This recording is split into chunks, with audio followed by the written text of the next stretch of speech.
So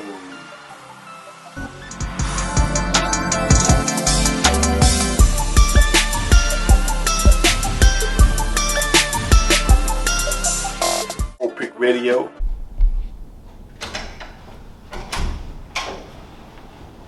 Lucky. What's going on, man? We in building. Hey, man, this is gonna be another historic event. Simply because the knowledge and information, or your extensive knowledge and information you have on the subject, one, and two, their history and how things were scoped out in history that pertain to our very lives today, right? The most important thing, though, is we asking questions of why today, right? And as before we get started, I gotta get a signal.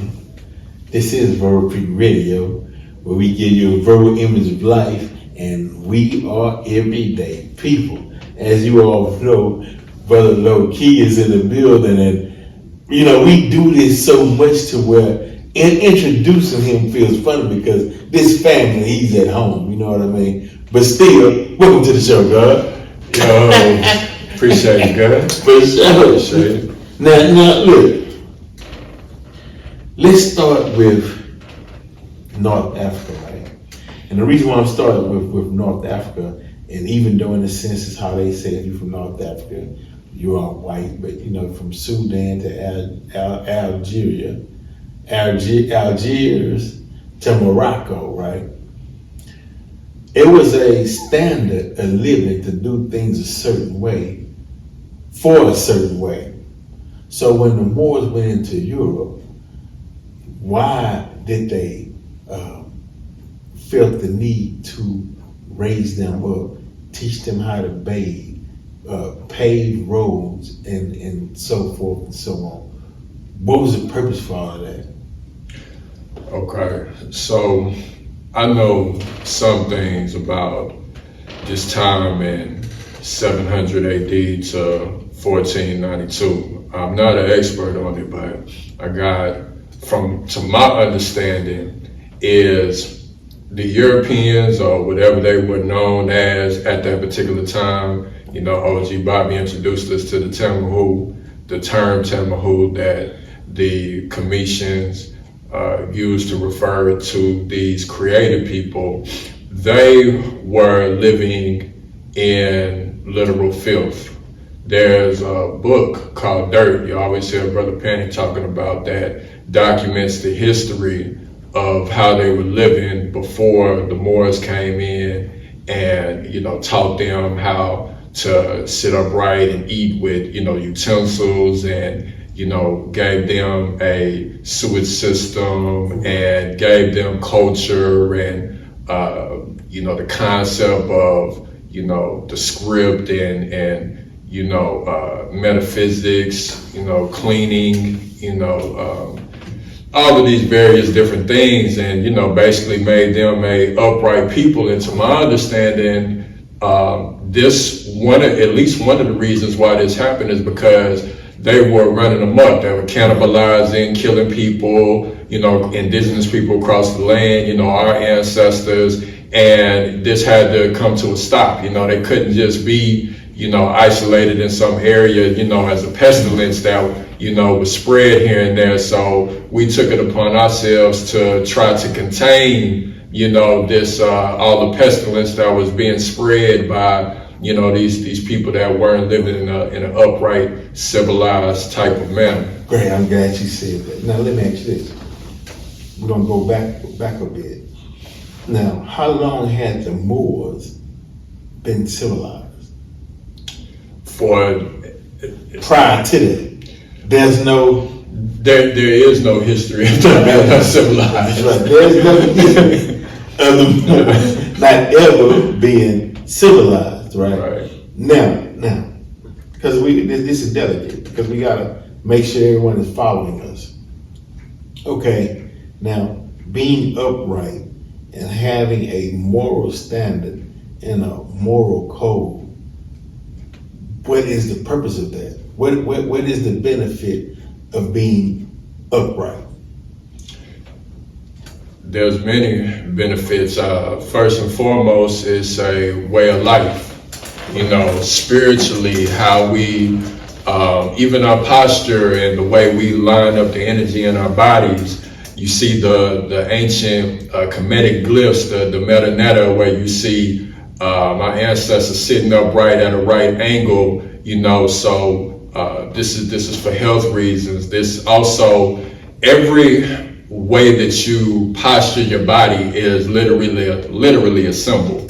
So when you see people doing certain, you know, putting their you see the Rastafari with, you know, their hands, you know, maybe like this or like this, you know, when you have your body like this, you're drawing down energy. When you have your body in a symbolic posture like this, you're giving up energy. So if I wanted to sacrifice some energy to someone, you know, who may be in need of it, then, you know, I would go into this particular posture. And, you know, then you see the various postures of prayer. It's all about energy manipulation, because everything is energy, and cause and effect means that when two, you know, energy vibrations come into contact with each other, there's a cause and effect that happens as a fixed variable. That's not an opinion, that's a scientific fact. You can't do anything in life without cause and effect happening. And that means that when energy is moving, when you're moving and when you're speaking, the vibrational,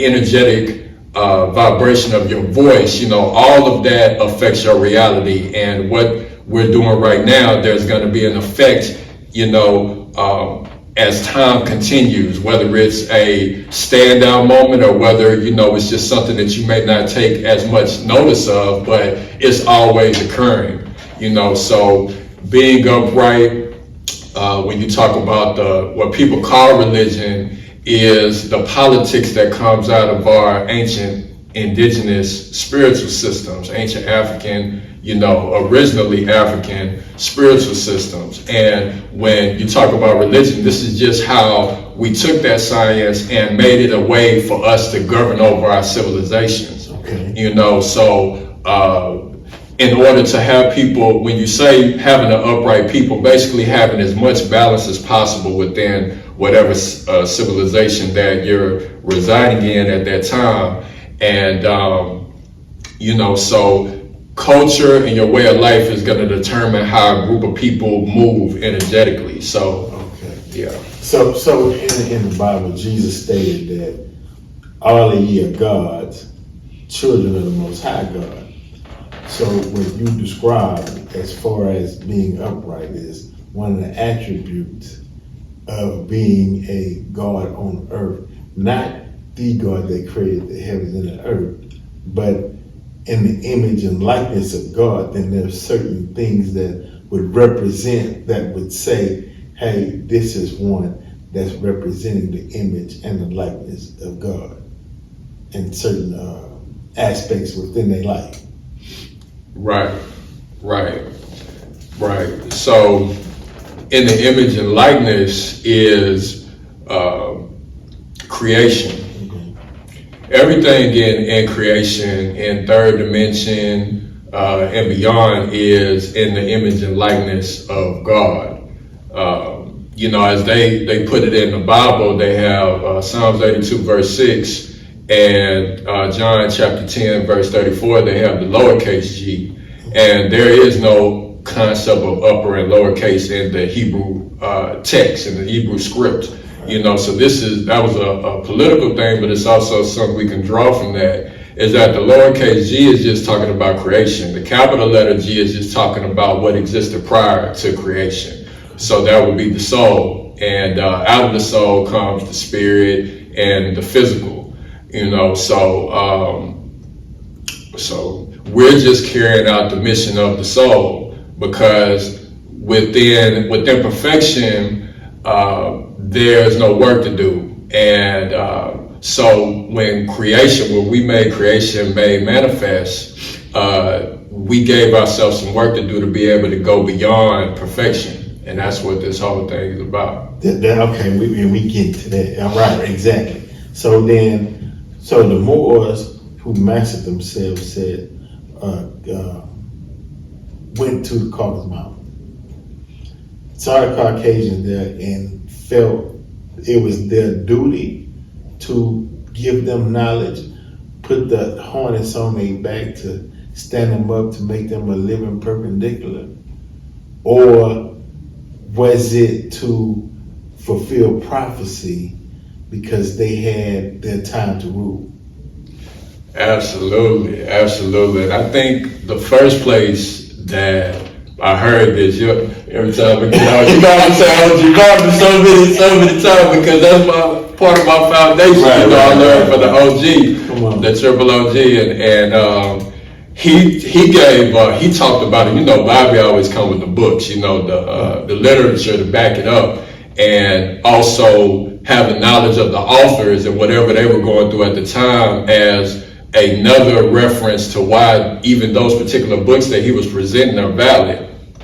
So some information that he gave on it is that in Kemet, the leaders were getting younger and younger, and they were getting further and further away from tradition. So the priesthood prophesied that eventually they would, as this trend continued, that the people would fall asleep. And they had a prophecy that we would be in the West, you know, and we would look like Egyptians, but we would have the mind of a completely different group of people. Right. This is an ancient Kemetic Egyptian prophecy. Right. And so in order to prepare for this, they had the Moors who are also in Kemet and who are Cometians, because Egypt was a metropolitan. Kemet was a place where different, you know, groups, just like, you know, here in America, New York City, you name it, and Screwston here, you have people that come from everywhere and bring their culture in order to, you know, build something special. And that's what happened in Egypt. Mm-hmm. And so, you know, the Moors were there, and they went up into, you know, what we now call Europe, and they gave this ancient information to these particular group of people because they knew that they were going to become the custodians of the information. They were going to preserve it while our people were prophesied to go to sleep. So when it was time to wake back up, we would still have the information.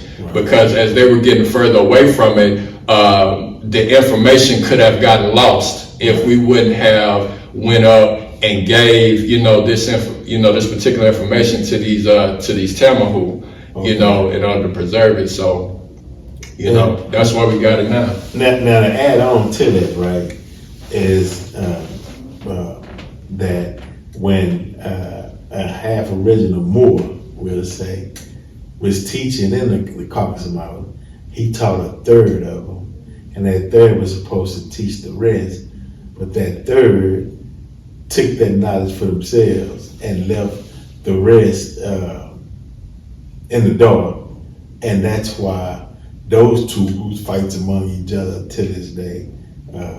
Just hard to add that. But so now, because this is continuing prophecy, and so now from Egypt to the year 1914, in which the 6,000 year period was up, right?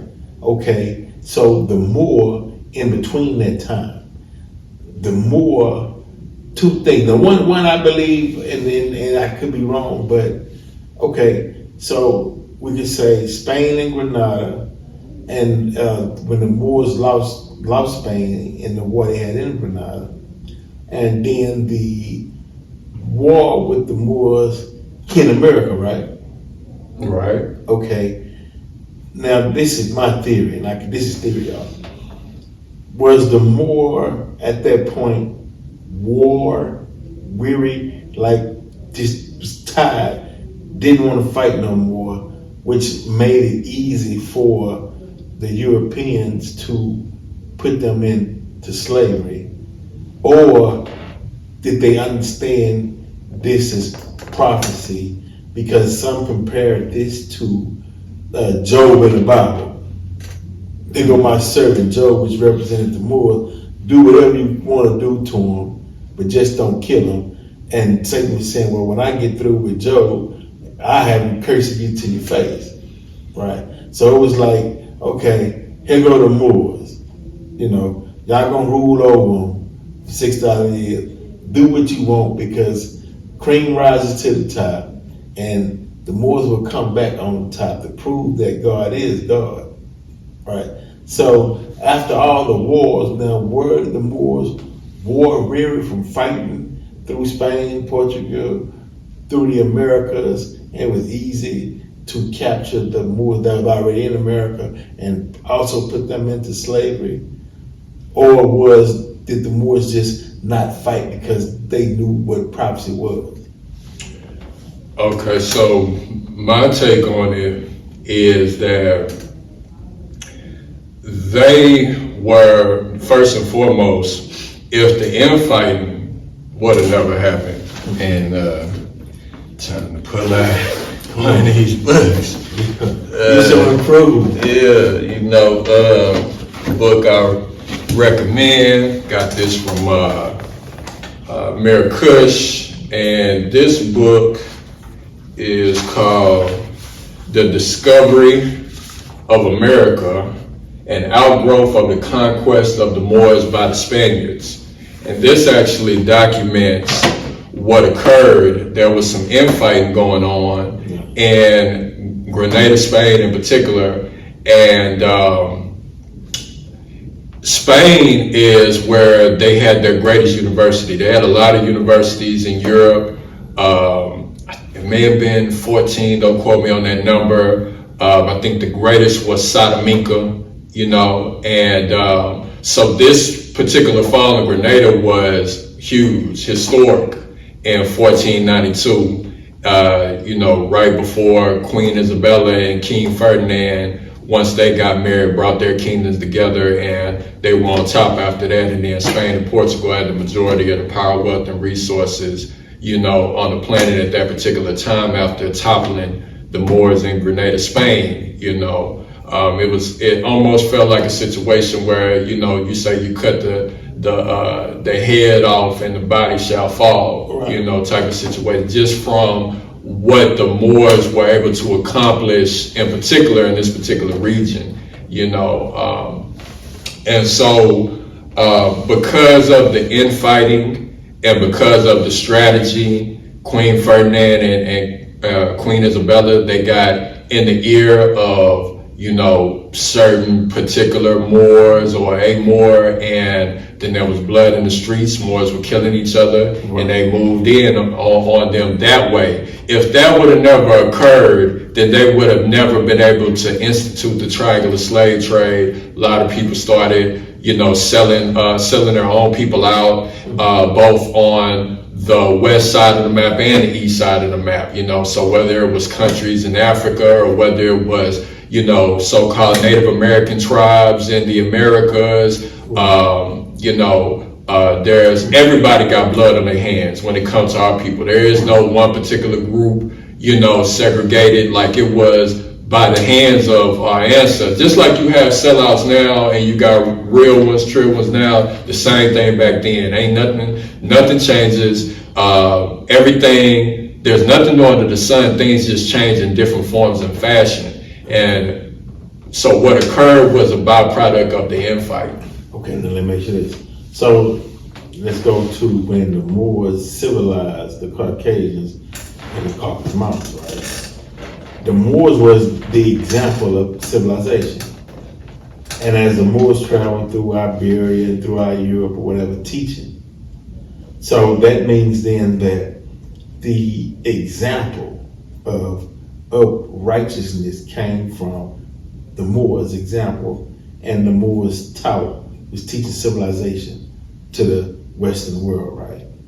Right. Okay, so now in Spain, because at one point the kings and queens was living in southern mountains, and that was their capitals till the Moors were building them castles.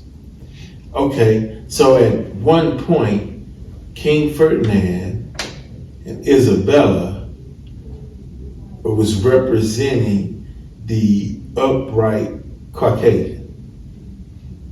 Okay. So then that means then that now they are becoming the examples what a Moor is supposed to look like and be. As the Moors are disseminating this is going through their father. Okay. So now it's like in the Eddie Murphy movie, Trading Places, right?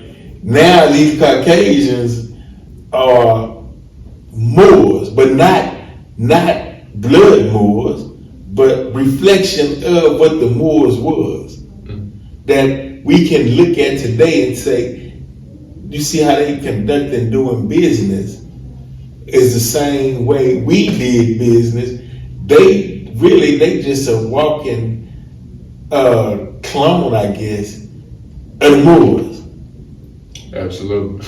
Excellent analogy. Okay, so yeah, and reason why I say that, right, is because we need to see what we produce, and now in some aspects, some of us has taken on before the European got that knowledge, we taking on their lifestyle. You know what I'm saying? I mean, doing our kind of wild, like we just came out the cage. You know what I mean? But really, so that's saying, okay. So now everything is on an equal playing field, right? And the reason I say this is because the 6,000 years that was promised for the Caucasian rule, that time is up. Slavery is over with, right? Now everybody trying to get back to their feet, right? And that's really the purpose of this show, is to help those get back on their feet, because you have to have certain attributes or certain characteristics or a certain being in order to, how can I say, not prophesize, but in order for the universe to bestow its blessings on you. And the reason why I said it is because the universe can't distinguish positive from negative. It's just what you constantly thinking on is where you get. If you keep putting negativity out in the universe, then you'll get negativity back. If you putting positivity out in the universe, then you get positive results back. Okay, that's a universal law. That's a law. Okay, so at this point in stage in time, right, can the savage, whether it be black savage, white savage, Hispanic savage, whatever, right, can they become upright without the teachings of the Moors? Or as time that went so far, and where we at today is just where we at today? Well, from where I stand, the work that we're doing is because we see a flaw in the game, if you will. Right. Now if we're speaking from a metaphysical standpoint, we created the game, so we're just peeping the certain things that we instituted in for us to be able to, solve. Yeah, we look like chessboard. Exactly. We're looking at. We seeing the move. Exactly. We're seeing that this is a piece that hasn't been fully explored. Certain things have been introduced, but in terms of really certain things being instituted, like when you talk about doing business, because everything having to do, if you're talking about contracts or the Social Security that you have, your driver, all of these things are contracts, and all of this has to do with business. Right. So when people say, paperwork is not going to work, we're talking about international business. Anything that you do here can be taken internationally. Right. If you get, let's just say, a passport here, and you're right, because it should be international, because right, the Moors travel internationally. Absolutely. And trading posts everywhere, right? Absolutely. So that was the standard.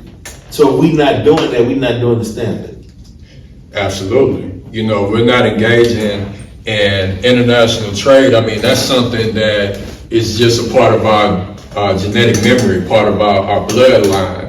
But because of the subconscious programming that happened through the triangular slave trade, now you have our people culturally moving more domestically, more block to block, neighborhood to neighborhood. Right, that's a trap. Right, so when you start talking about paperwork, they think that is domestic. They're not thinking like, oh, if you have a passport, you got all these different passports in different countries, and you could travel to different places based on what kind of passport that you have. So there's like a power ranking when it comes to these things, but these things are contracts. Right. So if you have something like a U.S. passport, then you can try. There's so many places that you can travel with this particular instrument, and that's just business. It ain't nothing about you use what's best for you within that moment. If you have a better instrument to use to move around, then use it.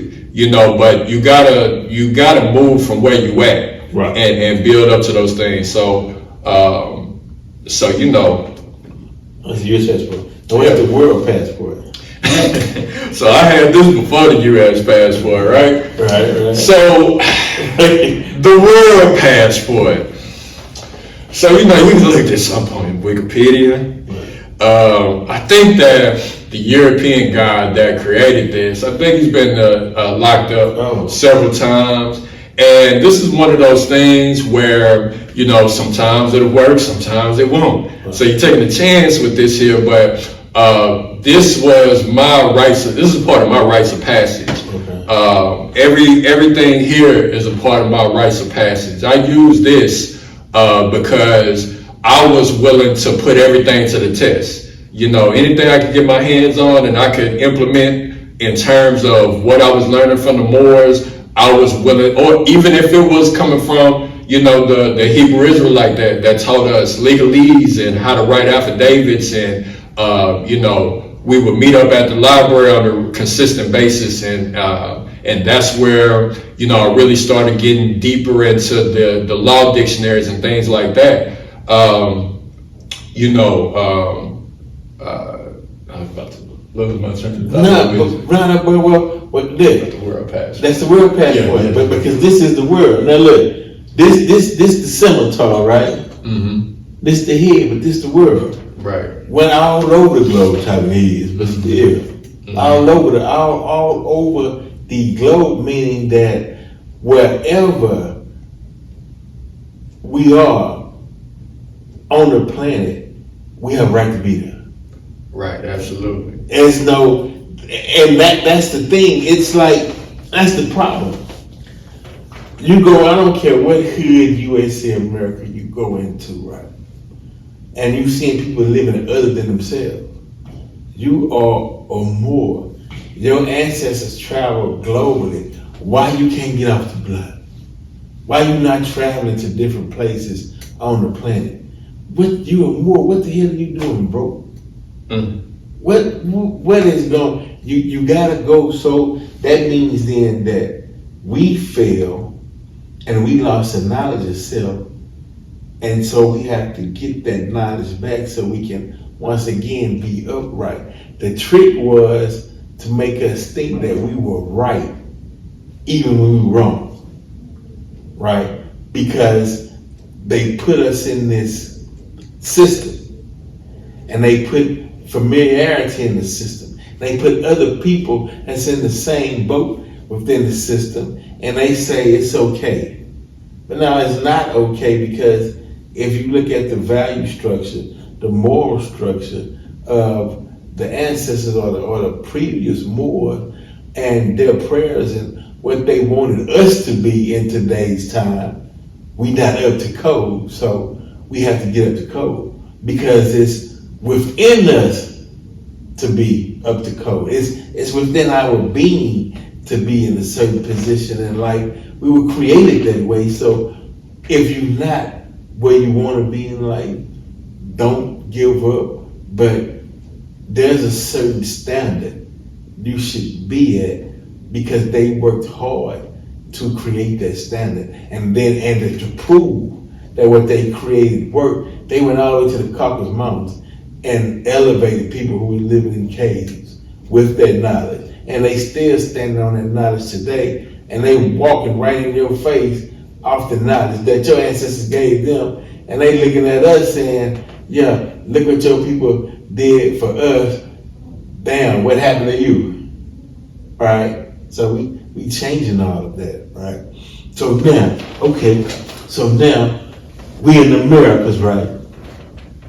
Now, some Moors knew or had knowledge of self, of who they were. Some Moors went on and just in Rome, and when you're in Rome, do what the Romans do. You can't beat them, join them. And then some Moors actually had slaves themselves. Some, what they so-called Native American, Indian, some of them spoke Arabic, right? So the Moors who had knowledge of self, I'm trying to figure out, I don't know if how did they contact Morocco, but they contacted Morocco from America to Morocco some kind of way, because treaties started coming from Morocco to the Americas. Mm-hmm. I don't know what the first treaty was from Morocco to America, but I do know that the Sundry Act was one. That was 1791, right?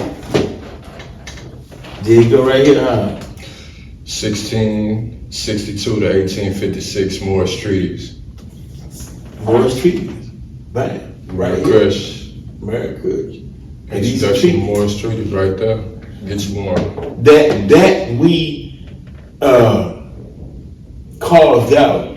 See, this is another whole topic within itself. We're just gonna touch on it due to time. We can't just go all the way in deep into it. But now, these are people who, think about it. These are people who were already in the Americas. At the time when America was setting up laws on the books where you couldn't teach the slaves how to read and write, they weren't going to hear. But now here you got Moors in the Americas who were helping drawing up treaties. We got to get into the study on how did the Moors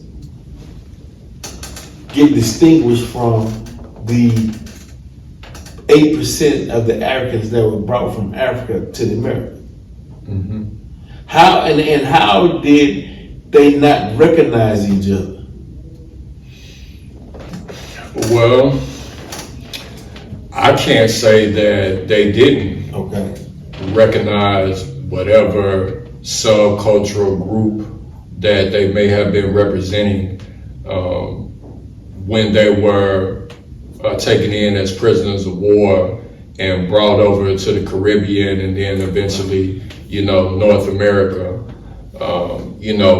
Moor was the international identity that our people were most known as, because the Moors had the majority in power, wealth, and resources before 1492, the Mansa Musas of the world, So the same way now that Black is what we're most known as internationally is the same way that Moor was. Now within Black, you have subcultures of, Africans, people from the Caribbean, people from South America. So that's the international identity. Right. So we were generally known as Moors. And I wanted to touch back on this right here to make a point about culture. Okay. See, I tried to use this to go on a cruise. Everything, of course, paid for and everything. I get up to the last desk. You had a checkpoint, so I had to use this before I got to the final checkpoint. And they looked at it and they was like, what is that? It ain't in the system. Right. And so because of that, all that money that I spent to go on that cruise actually was lost, and I didn't go. And when the police showed up, they were using certain police codes, to call me, crazy or what have you. And there was a brother who was the head guy out of all the police that came up to me at the desk. And he told me, because I gave him a affidavit, with my name. I was going off a common law name change by usage. And he told me that it was, the document was good, legal document. And he said that it was the decision of the head captain of the ship to deny me passage on the boat because, you already know why. Right. You already know why. So me and the head, police guy, he walked me back to my vehicle and we ended up talking for like an hour or two. And he was asking me, different things. I was telling him about the Moors and he was just fascinated. He was like, man, we need this, right. Keep doing what you're doing, and even the European police that made that comment about, I don't know if he said 7:30, whatever the code was to try to insult my intelligence. Right. He said, basically that dude is an idiot. Right. He said, don't even mind that. And this is also alleged that Yazin Bey, aka Mos Def, used this particular same passport to travel, if I'm not mistaken, to Africa and had some difficulties getting back. So in my rites of passage, and other wars, we've used these kind of things and, we done earned our stripes, from victories and failures, whether it was this, the first ID that came before the passport. This is the Morris American National Government, MANG. Shout out to Professor Denham Mayer, Swift Angel number 2, where I was using this to contract with, so it's just levels, to the culture. And, our job is to put people on to the higher level so they don't have to repeat the same mistakes that we did as we were going through our rites of passage. Look, bro, at this particular building that we're doing this interview in, right? Yeah. By the head of the company, if no one is using any office space or whatever, I'm allowed to come in and film, but there's one European woman, right, come in here as if she was an authority figure. Well up. No, I said I was gonna be here for an hour. Pardon me? I said I was gonna be here for an hour. You've been here over an hour. No, I haven't. You never had permission to be here 5 minutes. No, I haven't. I'm just going on an old thing. That's all. That's a different game. I know. I didn't know, and I didn't know you were here. And I told then you no. Right, but then you told me. I'm giving you 5 minutes And to get out of here. No, let's go. Calling the constables. Let's go call the constables. Call the constables.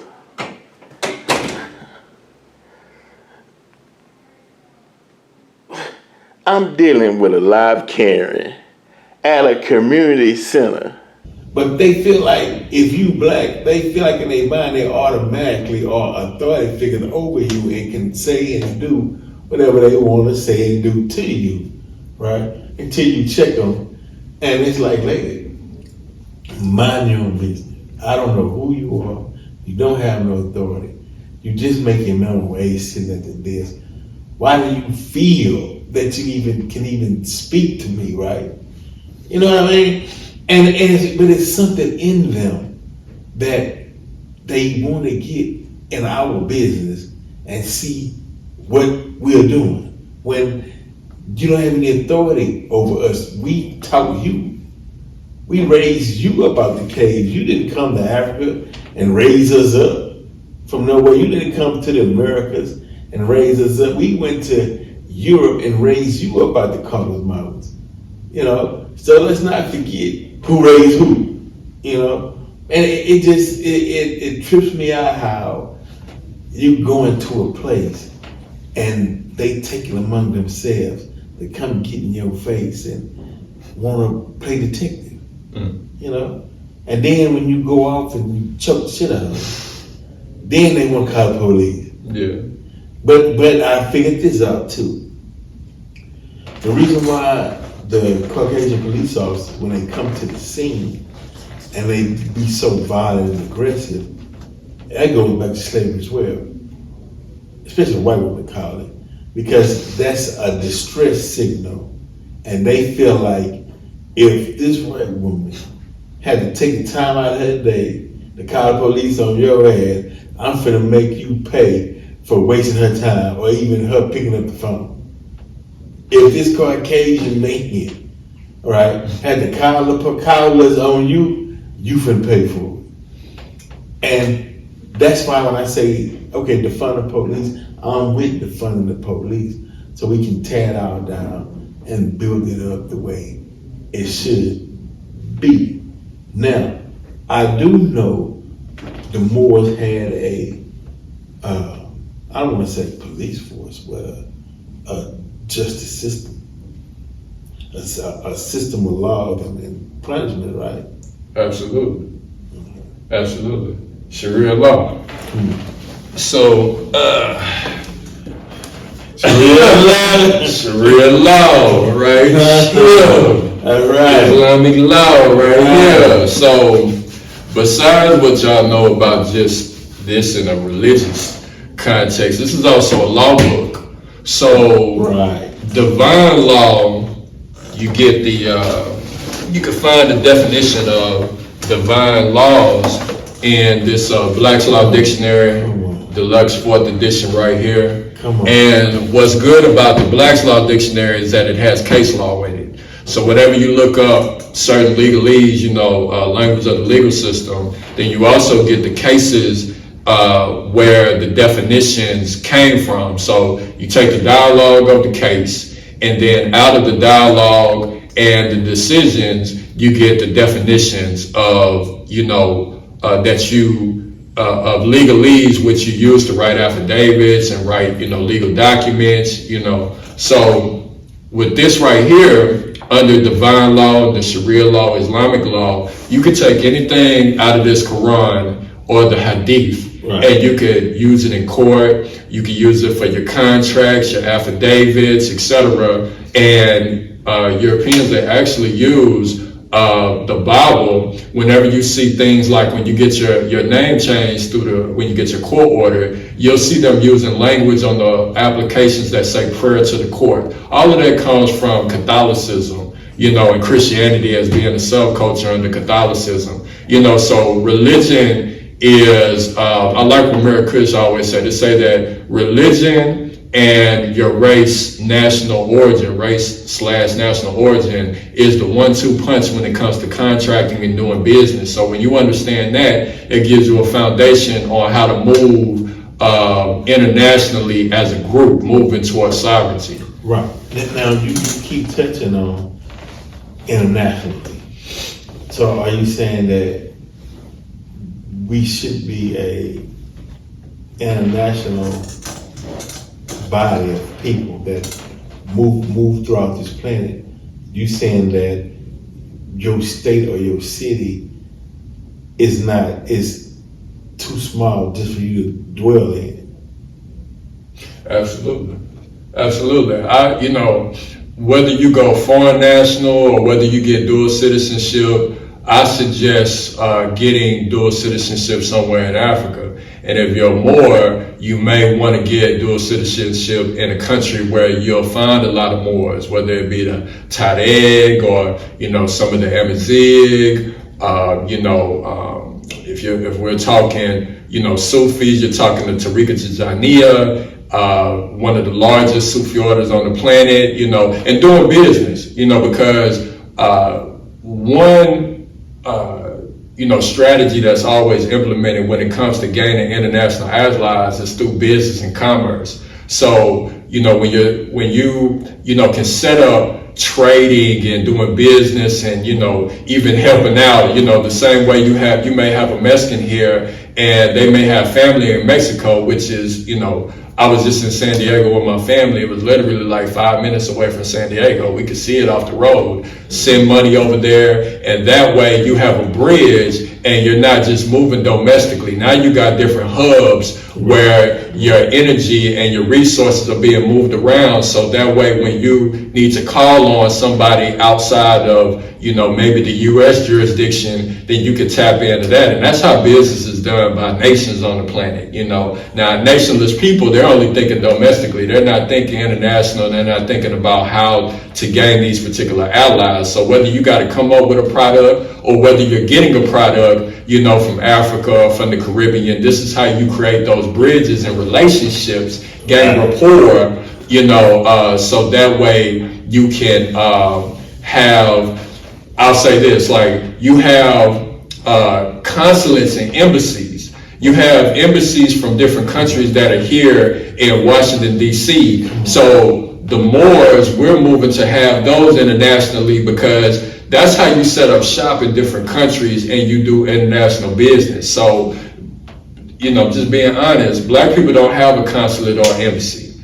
You know, we're talking about black people here in America, not Caribbean, not African. I'm talking about, you know, black people who do not have a national origin outside of the black status. You know, so in order for us to have those type of things set up, which is just, you know, common practice in the business of nations, we have to get into this level of business and this level of conversation. Right. If you can't see yourself traveling outside of America to different countries, even if you can't imagine yourself, then you suffer from a slave mind. But this is one of the keys to unlock that rusted lock, so you can see beyond just what's in front of you. That's the example of the lion in the cage. You know, he walks around at certain the certain circumference of that cage. Diamonds within the cage, but when they lift the cage, he still walked in that same confines.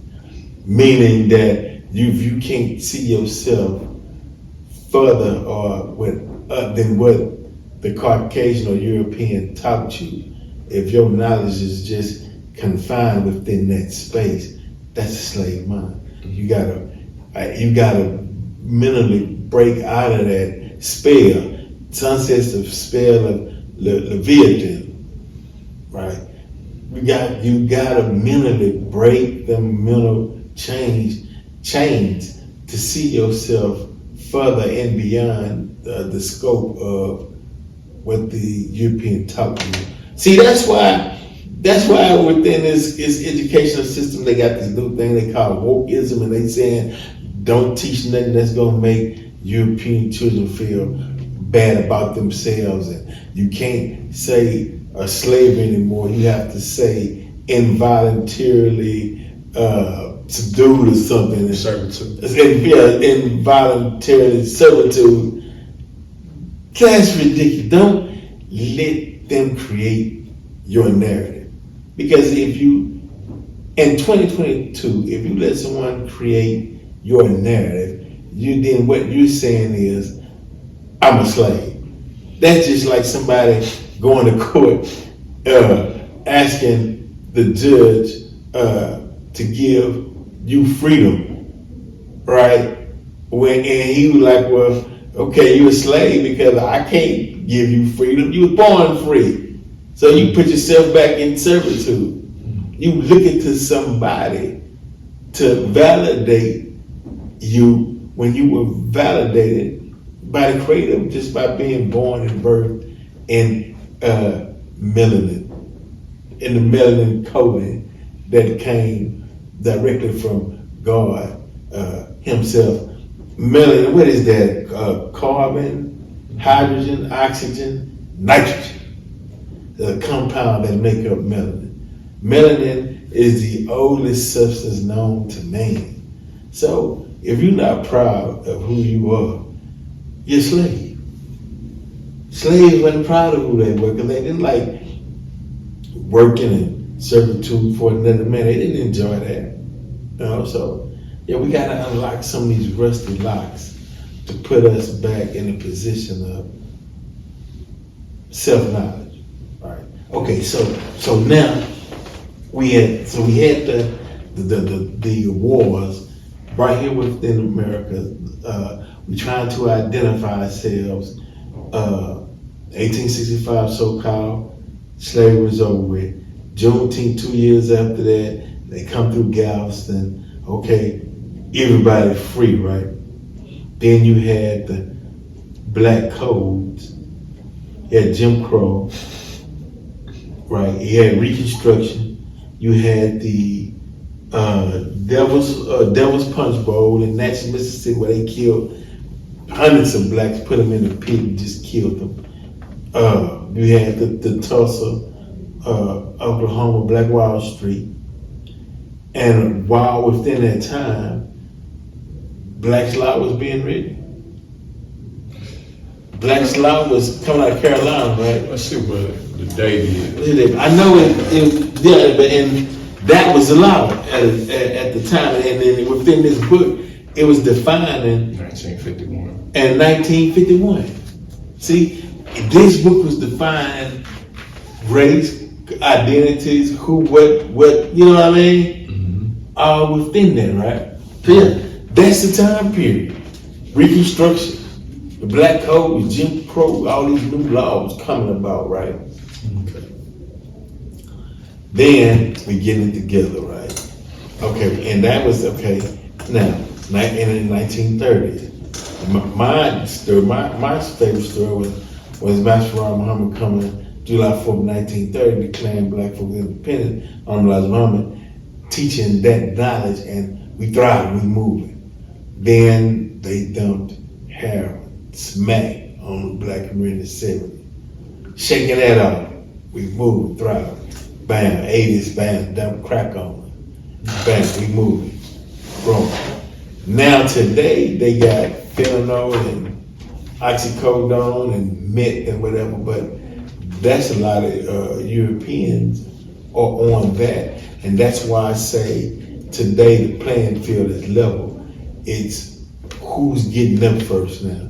Because we can't see now, since the 6,000 year period is over, we can't see too far in the future of how it's going to be shaped.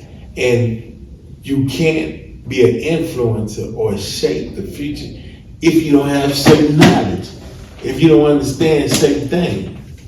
You know, because this is the race.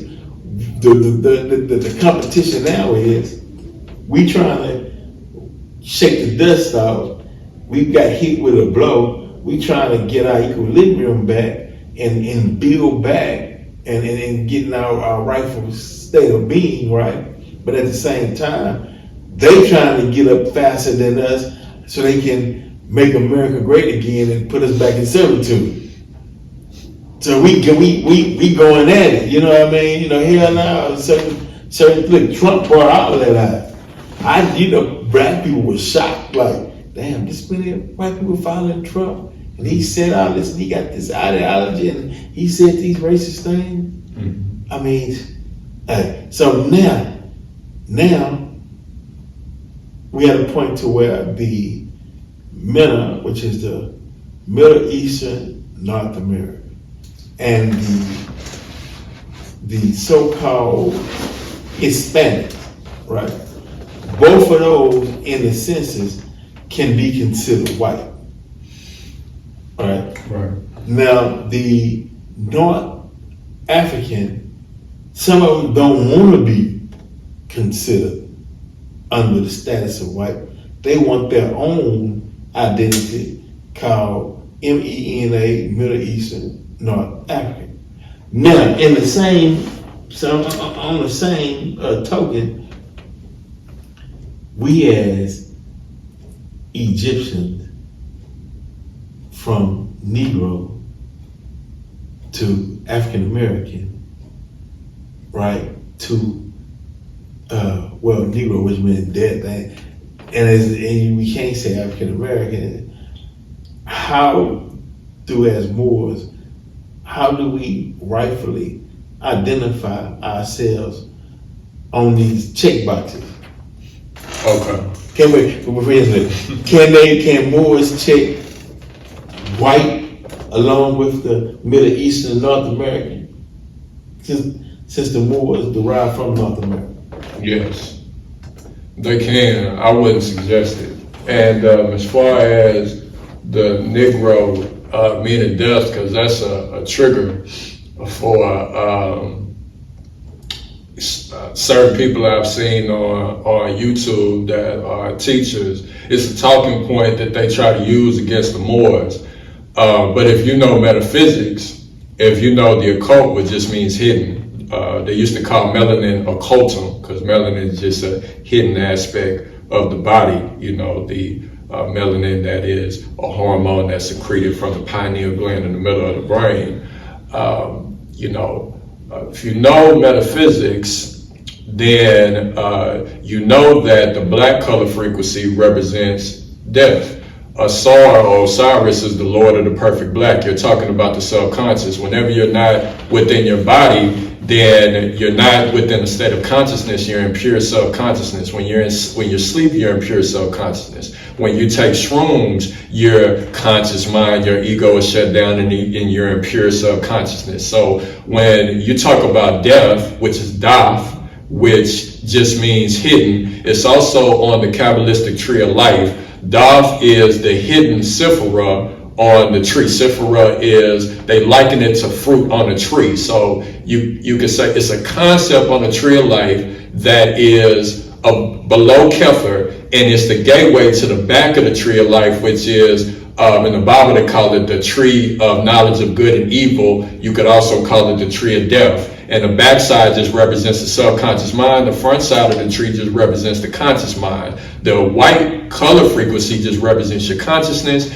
and the black color frequency, or death, or daf, which means knowledge. The word daf means knowledge. It's a Hebrew word. Represents, that's why we have the knowledge of the tree of knowledge of good and evil. They call it the tree of knowledge of good and evil because it is through the daf portal or understanding or concept that takes you to the backside of the tree. Daf meaning knowledge, you get to the knowledge. The serpent that was in the tree that gave it to Eve, which represents evening or nighttime or black color frequency or death, which why they put that quote unquote negative connotation on her, was that she actually, the serpent represents, like you see the Uraeus crown of the Egyptians. The serpent is very wise, moves carefully, and it represents Kundalini energy, which is a concentration of power that travels from the base of your spine up to the crown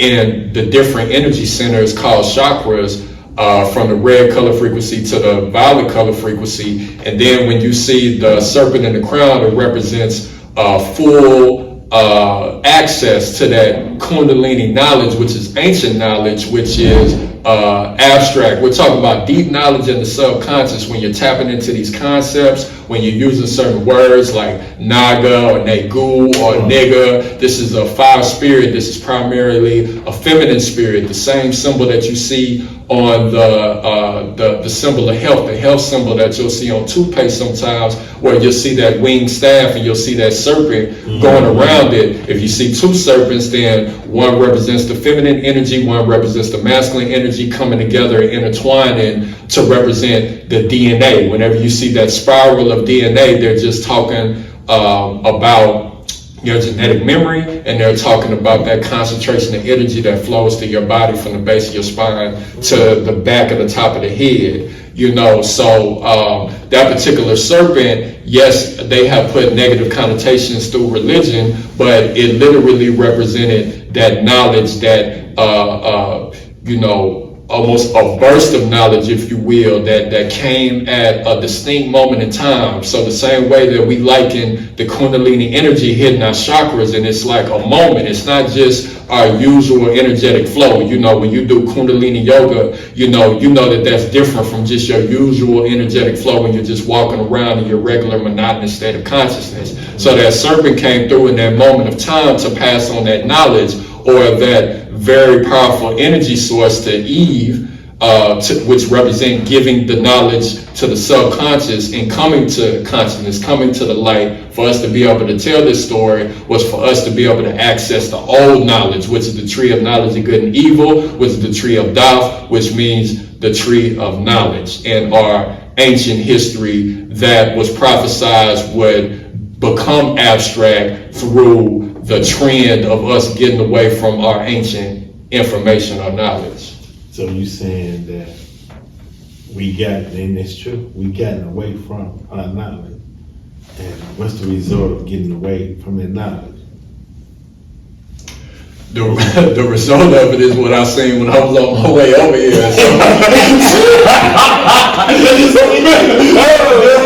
Some dude,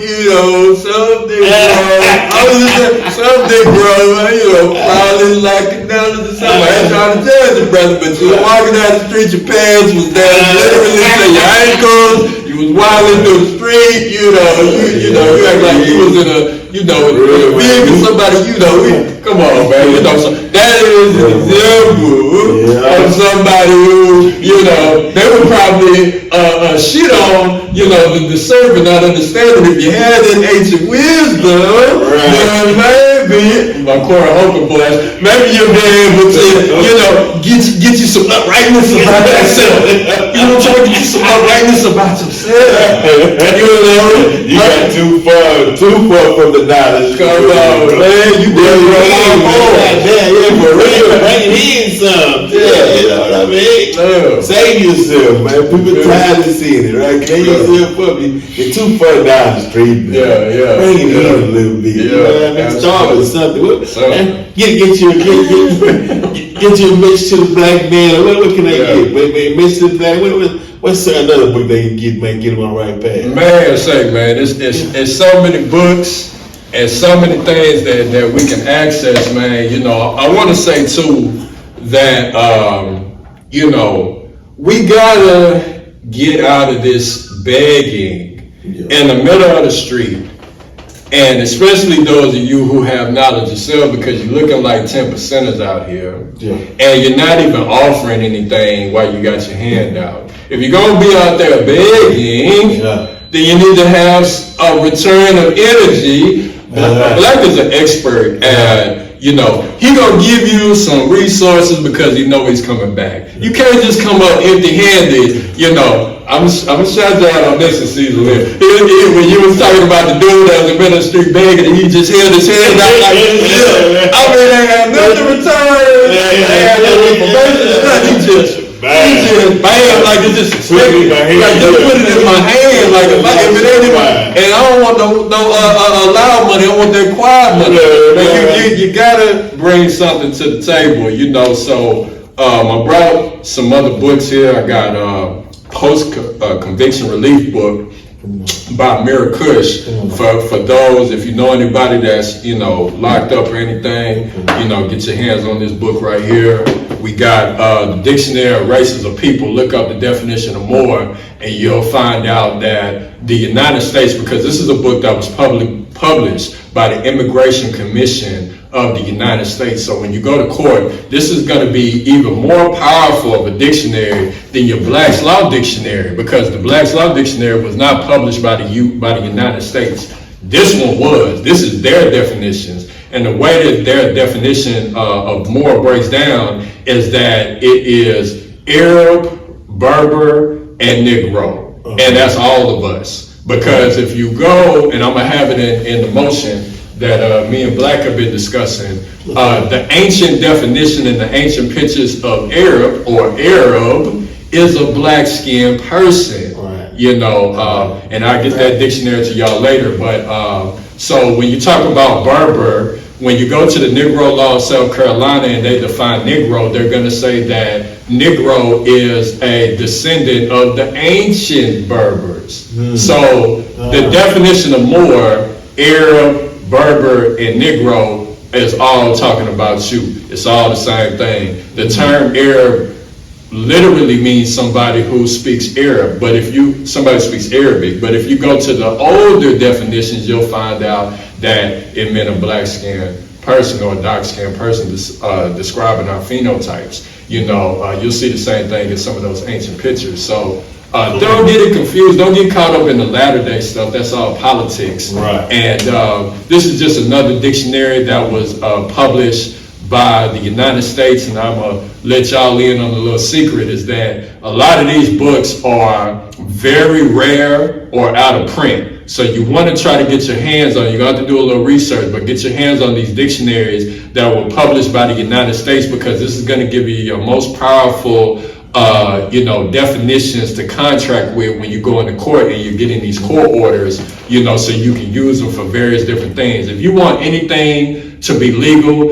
If you find out that, you know, your common layman, your common person has difficulties being, you know, doing certain things like carrying cannabis or, you know, maybe even carrying a weapon, you can use, you know, these particular definitions and these particular tools, indigenous rights, Sharia law, in order for you to get a court order so you can do all of these particular things. You know, all you got to do is go to court and prove your case. The judge signs off on it. Now you got a court order that is undeniable for you to do these things that you thought you wouldn't be able to do because it's illegal. You make it legal through the court order. Okay, we got to know what the flag look like.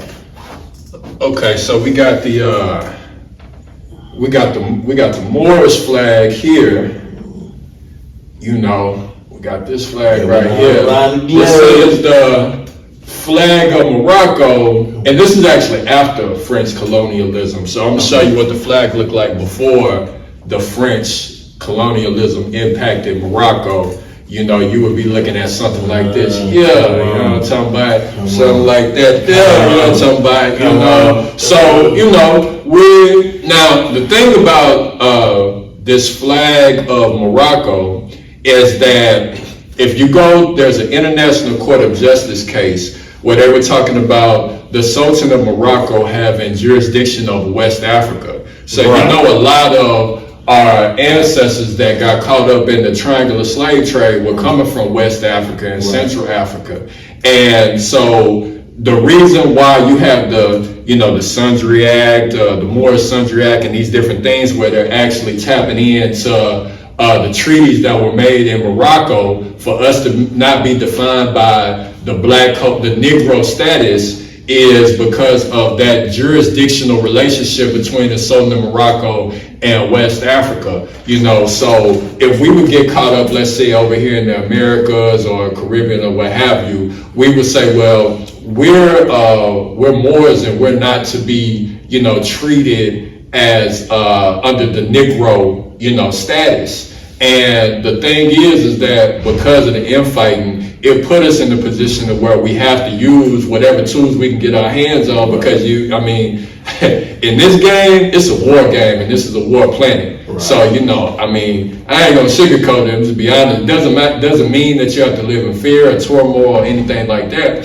I'm just telling you the nature of the game. You know, you're supposed to, like we always say, be able to use these things and still enjoy the Cadillac ride of life. You know, some people are able to do it, some aren't, but it's all a part of the game. So you got to take everything for what it's worth. So this, you know, we use the treaties of Morocco and all the treaties that they had in the European nations to our advantage, and that's why you see Moors waving this particular flag, because Morocco was not the little small country that you see now. Right. You know, that was those political demarcations, if I'm not mistaken, came out of the 1900s, you know, perhaps even the 1950s. I'm not exactly sure of the exact year, but before you had that, Morocco was a much larger territory. And when a group of people are denationalized, then you can legally be defined once you know, via the court order, via, you know, you presenting the facts in a court case to show that before you were denationalized, this is what you were referred to as, and these are the rights and privileges that you have access to. So that's what's up. Yeah. Definitely. Brother, what you got for me? Man, I got. I know. Hey, look, come on. And we can't forget. That's right. Come on. The Pan-African flag. Right. Shout out to Slim Double. You know, because I'm a Pan-Africanist. You know, so, you know, I'm all about the motherland, I'm all about Africa, the culture, you know, and so I fly that flag as well. You know, I got the MANG flag, so I'm gonna give them a shout out on this. This is all my rites of passage when I was learning about the Moors and connecting, you know, with different people. You know, I was, you know, getting these flags and I was totally ingratiating myself into the culture. Right. And that's why I have all these things, because this is my way of life. This ain't just something I talk about. This is something that I've experienced hands-on, you know, reading these books, taking time, making the sacrifice. and meeting people, and this is how you do business. Come on, Well, hey, look, we appreciate your time on the show and your wealth of knowledge and giving keys to unlock those rusty locks that's in the mind to free people, those that will be free to explore, be international, kill that slave grind, and move forward in life. Brother Low Key, we sure appreciate you on the show on Bro Creek Radio. I got one more. Yes, sir. Go I ahead. got one more before we go. I can't forget this one right here. This is the certificate of ancestry. These are legal documents. This is my paternal lineage. This came from African ancestry. This is the only company that I trust when you're talking about getting DNA tests. And it goes back 50,000 years in terms of your paternal lineage and your maternal lineage, the maternal lineage goes from mother to mother, and the paternal lineage goes from father to father, and they're able to actually locate the aspect of your DNA that is either 100%, mine was like 100% and like 99.9% the same DNA as the people in the Bubi people in Bioko Island in the country of Equatorial Guinea, and the Takar people in Cameroon, Africa, as well on the maternal side. So, this signature right here, the date that's on it, this is what makes it a legal document that you can use in court, and it is a part of this particular motion that I'm putting together, and it is also proof of my African ancestry, my indigenous ancestry, so you want to grab that as well. There you have it. Oh man, that's important. That's a wealth of knowledge. Verbal Creek Radio, Low Key in the building. As always, we not through. We keep continuing bringing you this knowledge and information for your benefit right here on Verbal Creek Radio. We alright? Yeah. Yeah. Played the game before too long. Stir